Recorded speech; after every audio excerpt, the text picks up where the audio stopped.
Hello and welcome students, আশা করি তোমরা সকলেই খুব ভালো আছো। জ্ঞানজ্যোতি কোচিং সেন্টার পক্ষ থেকে তোমাদের সবাইকে আরো একবার স্বাগত। তো আমি মীরা ম্যাম, আমি আজকে তোমাদের সেমিস্টার থেকে বাংলা বিষয় থেকে আবার একটু নতুন টপিক নিয়ে চলে এসেছি।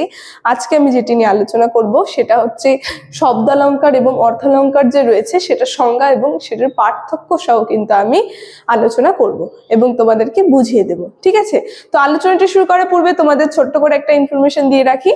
বোর্ডের কর্নারে তোমরা দুটো নাম্বার দেখতে পাচ্ছ, এটা হচ্ছে আমাদের Gyanjyoti coaching centre official helpline number. এখানে তোমাদের অনলাইনে ক্লাস করানো হয়, তার সঙ্গে তোমাদের নোটস প্রোভাইড করে দেওয়া হয়। তো তোমরা যারা আমাদের সঙ্গে যুক্ত হতে চাইছো তারা উপরে দেওয়া নাম্বারদের সঙ্গে যোগাযোগ করে কিন্তু আমাদের সঙ্গে যুক্ত হয়ে যেতে পারবে। ঠিক আছে, তাহলে আলোচনাটি আমি শুরু করছি। দেখো, প্রথমে আমি লিখেছি শব্দালঙ্কার এবং এর সংজ্ঞাটা কিন্তু আমি লিখে দিয়েছি একটা লাইনে, এর সংজ্ঞাটা আমি লিখেছি। ঠিক আছে, তারপরে অর্থালঙ্কারের সংজ্ঞাটাও কিন্তু আমি লিখেছি। তো প্রথমে চলে যায় শব্দালঙ্কার। ঠিক আছে, দেখো শব্দালঙ্কারের সংজ্ঞাতে আমি লিখেছি শব্দের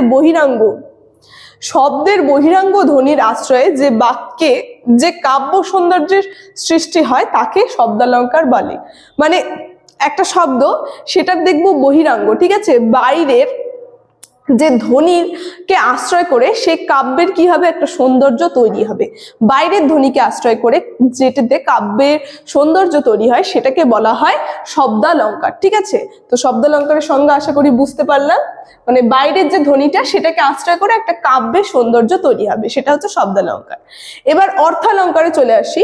দেখো, অর্থালঙ্কার আমি লিখেছি, অর্থালঙ্কারের সংজ্ঞাতে আমি লিখেছি শব্দের অন্তরঙ্গ অর্থের আশ্রয়ে যে কাব্য সৌন্দর্য সৃষ্টি হয় তাকে অর্থালঙ্কার বলে। মানে একটা শব্দ, সেটার অন্তরঙ্গ, ঠিক আছে, মানে ভিতরের অন্তরঙ্গ অর্থ যে আছে, অন্তরঙ্গ অর্থের আশ্রয়ে একটা কাব্যের সৌন্দর্য তৈরি হচ্ছে। মানে একটা শব্দ, তার যে অন্তরঙ্গ যে অর্থটা সেটাকে আশ্রয় করে কি হচ্ছে, একটা কাব্যের কিন্তু সৌন্দর্য তৈরি হচ্ছে। ঠিক এই শব্দালঙ্কারের উল্টো, শব্দালঙ্কারে আমরা দেখলাম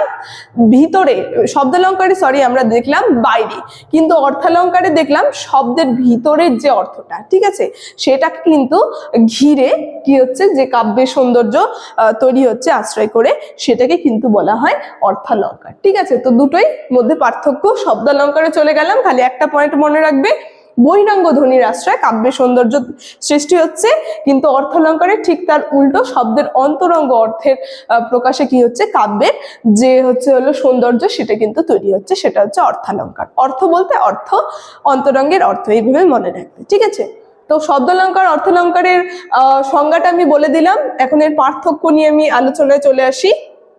দেখো, পার্থক্যতে আমি কিছু ভাবে লিখেছি। এখানে লিখেছি যেমন শব্দালঙ্কার, তিনটা পার্থক্য নিয়ে কিন্তু আমি আলোচনা করেছি। শব্দালঙ্কারে আমি লিখেছি, এটা শব্দালঙ্কার, ঠিক আছে, শব্দালঙ্কারে আমি লিখেছি যে শব্দালঙ্কার আবেদন আমাদের কানের কাছে। ঠিক আছে, শব্দালঙ্কারের যে আবেদনটা থাকে সেটা কিন্তু আমরা দেখবো আমাদের কানের কাছে থাকে, কিন্তু অর্থালঙ্কার, ঠিক আছে, মানে অর্থালঙ্কারের আবেদনটা আমাদের বুদ্ধির কাছে। মানে কিভাবে বিষয়টা আমরা মনে রাখবো, শব্দালঙ্কার বলতে আমরা বুঝতে পারছি শব্দ, তো শব্দটা কি হবে, সাধারণত আমাদের শুনতে ভালো লাগবে, ঠিক আছে, যেটা আমাদের কানের কাছে থাকবে, যার আবেদনটা, তো সেটা চলে গেল শব্দালঙ্কারের মধ্যে। আর অর্থালঙ্কার বলতে একটা শব্দের কি অর্থটা, ঠিক আছে, অর্থটা হচ্ছে মেন। তো তাই বলেছে যে অর্থটা আমাদের কোথায় প্রকাশ পাবে, আমাদের বুদ্ধির কাছে কিন্তু প্রকাশ পাবে।